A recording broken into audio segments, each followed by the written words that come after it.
बिस्मिल्लाहिर्रहमानिर्रहीम। अस्सलामु अलैकुम। औकात टीवी में खुश आमदीद। मैं हूँ अब्दुल जब्बार अंसारी। मैं इस वक्त नेशनल प्रेस क्लब इस्लामाबाद के सामने वाले लॉन में मौजूद हूँ, जहाँ अफ़गान मुहाजिरीन की एक बस्ती जो है ना वो आबाद हो चुकी है।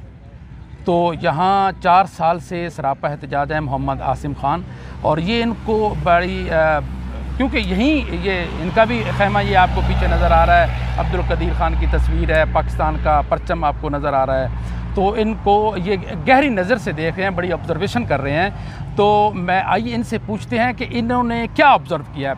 अस्सलाम वालेकुम। जी वालेकुम अस्सलाम अब्दुल जब्बार अंसारी साहब। क्या हाल है मोहम्मद आसिम? जी बहुत शुक्रिया, अल्हम्दुलिल्लाह। आसिम, क्या देख रहे हैं आप? ये लोग कब से इधर हैं और इनकी क्या मतलब हरकत व सकनात से क्या लग रहा है आपको? जी ये रमज़ान में यहाँ पे इनके पहले कुछ 200-300 लोग आए थे अफ़गानिस्तान से। उसके बाद दिन ब दिन इनकी तादाद में इजाफ़ा होता गया और अब इस वक्त तकरीबन ये 1000 से ज़ायद हैं। यहाँ पर 200-300 फैमिलीज़ हैं। अच्छा। जो आगे पीछे ये पार्कों में, फुटपाथ पर, मस्जिद में और जहाँ गिरदोनवा में जहाँ इनको जगह मिलती है वहाँ पे इन्होंने डेरे लगा रखे हैं, कुछ खैमे बना रखे हैं। और मुझे लग रहा है आसिम कि ये दिन ब दिन इनकी तादाद में इजाफा हो रहा है। जी बिल्कुल इजाफा हो रहा है और गाड़ियाँ आती हैं शाम को भी, दिन को भी, और आना जाना इनका लगा हुआ है। आज सुबह यहाँ मैंने देखा कि कोई एक बंदा इनका तकरीर भी कर रहा था अपनी कौमी ज़ुबान में। कुछ समझ लगी कुछ अल्फाज की क्या? क्योंकि हम तो ये ज़बान नहीं समझते। क्या किस किस्म के अल्फाज यूज़ कर रहा था? जी पर्शियन ज़बान में कोई इनके जो लीडर हैं वो कोई तकरीर कर रहे थे, लेकिन मुझे तो जो लफ्ज़ उसमें समझ आए हैं लईन और खबीस। अच्छा। तो लईन और खबीस के अल्फाज ऐसे थे कि जो मैंने वाज़े तौर पर सुना। अब ये नहीं पता कि वो अल्फाज किस के लिए इस्तेमाल किए जा रहे थे, कि वो तालिबान के लिए थे या कि पाकिस्तान में कुछ लोगों के लिए थे। क्योंकि मेरे साथ भी इन्होंने कुछ दिनों से बदसलूकी का एक सिलसिला शुरू कर रखा है। अच्छा जी, क्यों? तो वो उसका मैं थोड़ा सा आपको बता दूं, क्योंकि ये मेरा खैमा है, आपने जैसे बता दी है। तो यहाँ क्योंकि आगे पीछे इन्होंने आगे लगा रखे हैं, तो इन अफगान मुहाजिरीन में कुछ शर्त पसंद अनासिर भी हैं। अच्छा, जो क्या किया उन्होंने? इस मामले को स्पाइल भी करना चाह रहे हैं, इसमें इनका अपना ही वो नुकसान है। तो उन्होंने क्या किया है कि पहले तो एक दिन ये अब्दुल कदीर खान साहब, सारी दुनिया इनको जानती है, ये मुस्लिम पाकिस्तान है, हमारे कौमी हीरो हैं, हमारी जान भी इन पर कुर्बान है। तो इन पर ये कालक मल दी इन्होंने इनके चेहरे पर, और साथ उन्होंने कुछ मतलब गलत अल्फाज का भी इस्तेमाल किया। तो इनका यहाँ पे एक नुमाइंदा फिर रहा होता है जो सुपरवाइज़र टाइप है, तो मैंने उनसे इसकी शिकायत की और उनको लेकर आया। खैबर मुस्तफ़ा उसको कहते हैं? नहीं, मुस्तफ़ा इनका बड़ा लीडर है, एक और है। अच्छा। वो आपको मैं दिखाऊंगा। तो वो बाकायदा आया, उसके साथ 2-3 बंदे और थे। उसने देखा, मुझसे माजरत की और पानी लेकर आया, सरफ लेकर आया। फिर उसने इस तस्वीर को धोया और कहा जी कि नहीं, आइंदा ऐसा नहीं होगा। अगले जिस बंदे ने कालक मली थी, काला किया था तस्वीर को, बदतमीज़ी की, उसको पहचानते हैं आप? जी वो ये मेरे सामने ही उसका कैंप लगा हुआ है। बाद में उसने जब 2-3 हरकतें की तो मैंने उसको देखा भी, उसकी निशानदेही भी इनको की, और मैंने इनकी इंतज़ामिया से कहा कि यार आप इस बंदे को यहाँ से कहीं और शिफ्ट कर दें, ताकि कोई ऐसी चपकलश पैदा ना हो, कोई मसाइल पैदा ना हो। वहाँ पे आगे छाँव भी है और फैमिलीज बैठी हैं, पार्क में बैठे हुए हैं, आप इनको कहीं और शिफ्ट कर दें। लेकिन उसने ज़िद के तौर पर उनको यहाँ पे बिठाया। अच्छा। अगले रोज़ सर क्या हुआ कि इन्होंने ये ऊपर कौमी परचम लगा हुआ है। जी बिल्कुल। हम इसकी अपनी जान से भी ज़्यादा हमें इसकी इज़्ज़त और हुर्मत, जी यही हमारी पहचान है। पहचान है हमारा कौमी परचम। जी। और इसके नीचे इन्होंने कचरे के भरे हुए जो थैले थे वो रख दिए। 2-3 दिन तक ये सिलसिला इसी तरह चलता रहा। मैंने इनको शिकायत की, कभी वहाँ थैला रखें, कभी वहाँ थैला रखें। मैंने इन्हें कहा जी कि यार आप कचरा यहाँ पे क्यों फेंक रहे हैं? आप क्या हमें समझाना चाहते हैं कि आप पाकिस्तान से नफ़रत करते हैं, पाकिस्तान के लोगों से नफ़रत करते हैं? अगर ऐसी बात है तो आप हिंदुस्तान चले जाएं या ईरान चले जाएं या किसी और मुल्क चले जाएं। तो एक तरफ तो आप यहाँ पनाह भी लेते हैं और फिर हमारे साथ इस तरह का सलूक भी कर रहे हैं। फिर वही बंदा जिसने वो डॉक्टर अब्दुल कदीर खान की तस्वीर को धोया था, वही आया, उसने भी फिर इनको आकर समझाया कि यार ऐसी हरकत आप ना करें। उसके बाद इन्होंने रस्सियाँ काटना शुरू कर दी। किसकी? मेरे खैमे की, क्योंकि मेरा खैमा भी जो है वो आपको पता है कि ये कोई मजबूत नहीं है, ये रस्सियों के साथ बांधा हुआ है।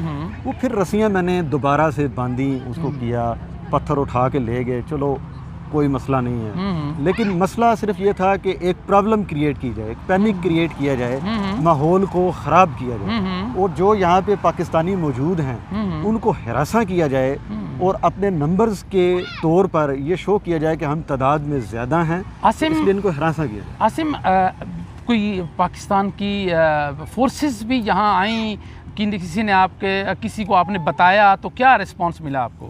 जी, एक वाक़या और हुआ। यहाँ पीछे ही एक बाबटा मस्जिद है जहाँ पे हम छोटी मस्जिद है, तो वहाँ हम नमाज वगैरह पढ़ने के लिए जाते हैं। तो मैं अक्सर जिस रास्ते का इस्तेमाल करता हूँ वो पार्क के अंदर से गुजरता है जी, बजाय ऊपर से जाने के। जी। तो वहाँ रास्ते में इनका कोई कंप्यूटर सेल है बना हुआ, जिसके अंदर इन्होंने कोई लैपटॉप 10-12 रखे हुए हैं और इनके अफगानी लोग उसमें कुछ काम कर रहे होते हैं। हमें नहीं पता कि वो क्या काम कर रहे थे, लेकिन उसको इन्होंने मुसलसल घेरे में लिया होता है। अच्छा। तो मुझे वो अफगानी रोक कर कहते हैं जी कि आप वो दूसरा रास्ता इख्तियार करें, यहाँ से ना गुजरा करें। मुझे बड़ा ताज्जुब हुआ इस बात पर कि देश भी हमारा जी रुकावटें ये डाल रहे हैं हम पे। जी। और मैंने उससे ये पूछा कि ये बाकी सारे लोग तो यहाँ से गुजर रहे हैं, तो मेरे भाई आप मुझ पे एतराज़ क्यों कर रहे हैं गुजरने पे? तो उसने मुझे कहा कि क्योंकि तुम पाकिस्तानी हो, ये अफगानी है। तो मैंने कहा यार आप क्या पाकिस्तानियों पे शक करते हैं? तो कहता है कि ऐसा ही समझ लो। मैंने कहा चले अगर ऐसी बात है तो आप मुझे काइंडली ये बता दें कि आप इस जगह पे ऐसा क्या कर रहे हैं जो आप छुपाना चाहते हैं हम पाकिस्तानियों से, जी। और पाकिस्तान से आप छुपाना चाहते हैं। कहता है ये तो हम नहीं बता सकते। अच्छा। तो इसी असना में मैंने मोबाइल फ़ोन निकाला और वहाँ का एक वीडियो क्लिप बना लिया। जब वीडियो क्लिप बना लिया तो ये जितने भी वहाँ पे इनके जो लोग थे वो खड़े हुए, तो वो मुझ पर टूट पड़े और मुझसे मोबाइल छीनने की कोशिश की और मुझे कहा कि आप वीडियो को डिलीट कर दें। अच्छा। जो कि वो नाकाम रहे। मैं इधर चलता हुआ आ रहा था तो ये लोग मेरे पीछे चलते हुए आ रहे, गाली गलोच ये सारा करते हुए यहाँ तक ये मामला पहुँच गया प्रेस क्लब की ग्राउंड तक। जी। सामने सेफ सिटी का कैमरा लगा हुआ है, उसमें सारी रिकॉर्डिंग मौजूद है।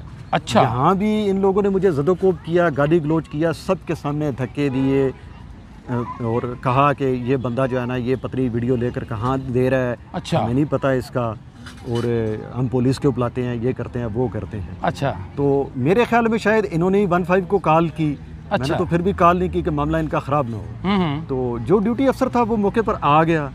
अच्छा। उसने आके मामला रफा दफा करवाया। तो मेरे कैंप पर भी वो आया, उसको मैंने सारी बात समझाई, सारी बात बताई कि सारी ये वाक़या इस तरह हुआ है। तो ये काफ़ी दिनों से ये मेरे साथ जो है वो छेड़खानी कर रहे हैं। तो आप काइंडली इनको समझाएं कि आप लोग रेफ्यूजी हैं यहाँ पर और हमारी तरफ से तो आपको हर तरह की कोऑपरेशन है। तो आप ना अपने लिए मसाइल पैदा करें और ना हमारे लिए मसाइल पैदा करें, क्योंकि हमारा तो ये मुल्क है।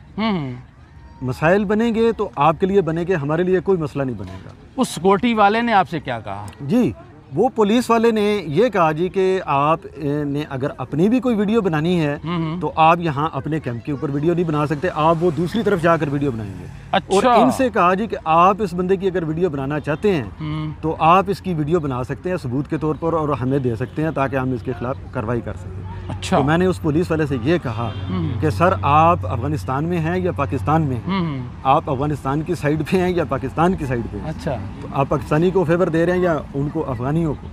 तो आपके सामने ये सारा वाक़या हुआ, पूरी दुनिया ने ये देखा, रिकॉर्डिंग मौजूद है। ये किस तरीके से मुझे ज़दोकोब कर रहे थे, धक्के मार रहे थे। ये एक पाकिस्तानी को सारे रेवड़ की तरह मेरे पीछे लगे हुए थे। अच्छा। ठीक है। और इस तरीके से इन्होंने ये सारा हुल्लड़बाजी इधर की और अगर पुलिस या रेंजर इधर कहीं सामने ना होती तो ये तो मुझे कत्ल कर देते या मार देते। ठीक। नहीं, ऐसा सारा मामला यहाँ पे, आप अपने देश में खड़े हो, आप अपने वतन में खड़े हो, सारा मामला यहाँ पे चल रहा था। ठीक। जी। तो उसके बाद वो पुलिस वाला तो चला गया। तो आज सुबह जब मैं यहाँ पर बैठा हुआ चाय बना रहा था, नाश्ता बना रहा था, तो उधर से एक अफगानी जो है वो कुल्हाड़ी लिए हुए मेरे सामने इधर खड़ा होकर लहराता रहा और मुझे दिखा कर। तो अच्छा। और उसको आगे जाकर वो खड़ा हो गया। फिर मैंने वहाँ पे जाकर देखा कि ये लोग कौन हैं, उनको मैंने पहचाना। तो मतलब वो शो ये कर रहे हैं कि हम कुल्हाड़ियाँ दिखा कर और इस तरह हरासा कर रहे हैं। अच्छा। और उसके थोड़ी ही देर बाद फिर वहाँ पे तकरीर शुरू हुई और तकरीर में अलल-ऐलान स्पीकर के ऊपर लाइन और खबीस के अल्फाज मैंने सुने। बाकी तकरीर तो मुझे समझ नहीं आई क्योंकि हमारी ज़बान नहीं है। लेकिन लाइन और खबीस के अल्फाज जो थे वो हमने सुने। अब हमें नहीं पता कि वो किसके लिए इस्तेमाल किए। सही। तो वो तो यही बता सकते हैं जब आप इनसे पूछेंगे कि ये अल्फाज जो किसके लिए इस्तेमाल कर रहे थे। तो पाकिस्तान की सरजमीन को मेरे ख्याल में ये लोग सिर्फ इस्तेमाल कर रहे हैं। ये लोग पाकिस्तान के साथ मुखलस नहीं है, ये अपने मुल्क के साथ मुखलस नहीं है। जो वेस्टर्न कल्चर की खातिर अपने मुल्क को छोड़ कर आ गए कि हम वेस्टर्न कल्चर नहीं छोड़ सकते, हम अपना मुल्क छोड़ सकते हैं, तो वो पाकिस्तान के साथ कितने मुखलस हो सकते हैं। जी। अच्छा, यहाँ आप देख रहे हैं मुख्तलिफ़ किस्म के लोग हैं। मुझे तो एक व्हाट्सएप पे मैसेज भी आया कि यहाँ अफ़गानी जो है ना वो कम है, चित्राली ज़्यादा हैं। जी बिल्कुल, ये उनका कहना था। एक चीज़ देखने में आ रही है कि इन अफ़गान महाजरीन के रूप में कुछ गैर अफ़गानी लोग भी इनमें बैठे हुए हैं जो जाली माली डॉक्यूमेंट्स लेकर। कुछ पंजाबी भी हमने यहाँ पे देखे कि जो पंजाबी बोलते हैं ना, उनका लहजा ना शक्लो शबाहत अफ़गानी महाजरीन जैसी है, तो वो भी इनमें घुसे हुए हैं अमेरिका जाने के चक्कर में या दूसरे मुल्कों में जाने के चक्कर में। भाई ये जाएंगे तो हम भी साथ चले जाएंगे। एक और सर मैं आपको जी, और क्या ऑब्जर्व किया आपने? वो ऑब्जर्वेशन ये है कि कुछ लोग अपनी बॉडी लैंग्वेज और शक्लो शबाहत और पहनावे के लिहाज से ऐसे लगते हैं कि जैसे वो कोई अफ़गान फोर्सेस का हिस्सा रहे हों। जी मोस्टली थोड़ा सा तवक्कुफ़ इख्तियार कीजिएगा। यहाँ मोस्टली वो लोग भी हैं जो अशरफ गनी की हुकूमत में वहाँ सरकारी मुलाजिम। जी बिल्कुल, वो लोग भी हैं। अक्सरियत उन लोगों की यहाँ पे एक फैमिली सर मुझे मिली। अच्छा, तो वो लेडीज़ थी, उन्होंने ख़ुद मुझे बताया कि वो अफ़गान गवर्नमेंट में उनके जो मियाँ थे वो मुलाजिम थे, और हमारा घर जो है वो काबुल का जो सेक्रेटेरिएट है उससे कहते हैं कि वो 15-20 गज़ के फासले पर था। अच्छा। तो ऐसे लोग भी हैं जो मतलब तालिबान के खौफ से वहाँ की वो गवर्नमेंट में मुलाजिम थे, चाहे वो फ़ौज में थे या किसी और इदारे में मुलाजिम थे, तो वो डर कर वहाँ से छोड़कर वो आ गए हैं, क्योंकि उनका ज़हनी मुताबिकत, उनका माहौल अब तालिबान से नहीं मिलता और वो तालिबान को कबूल करने को तैयार नहीं है, उनकी हुकूमत को। तो इसलिए वो लोग अब अपना मुल्क छोड़ना चाहते हैं।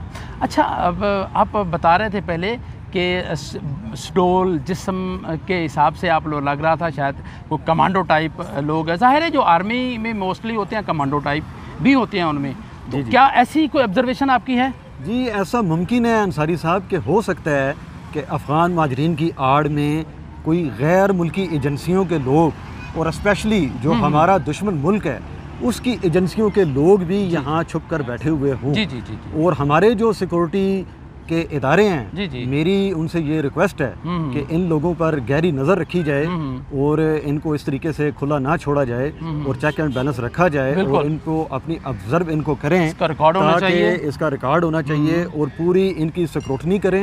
इनके तमाम के तमाम डॉक्यूमेंट्स जितने भी लोग हैं इनको वेरीफाई करें, इनको चेक करें कि ये लोग कौन हैं, क्या वाकई ही ये अफ़गानी महाजरीन हैं, यहाँ कहीं हमारे दुश्मन मुल्क से तो आए हुए कुछ लोग तो नहीं हैं, या इनके कनेक्शन जो हैं कहीं हमारे दुश्मन मुल्क के साथ तो नहीं हैं। जी, हमारा परचम, हमारे जो कौमी हीरोज़ हैं उनकी हुर्मत और इज़्ज़त पर, हमारे अपने मुल्क की हुर्मत और इज़्ज़त पर हमारी जान भी कुर्बान है। पाकिस्तान जिंदाबाद, पाकिस्तान जिंदाबाद, तालिबान जिंदाबाद, अफगानिस्तान जिंदाबाद। ख़वातीनो हज़रात, आपने आसिम खान की गुफ्तगू सुनी और उससे आपने ये अंदाज़ा लगा लिया होगा कि जिस तरह के इन्होंने डॉक्टर कदीर की तस्वीर को मसख़ किया और इनके हमारे पाकिस्तान के कौमी परचम के साथ कूड़ा क्रिकेट फेंका, और ये इन चीज़ें, ये नफ़रत का इजहार होता है।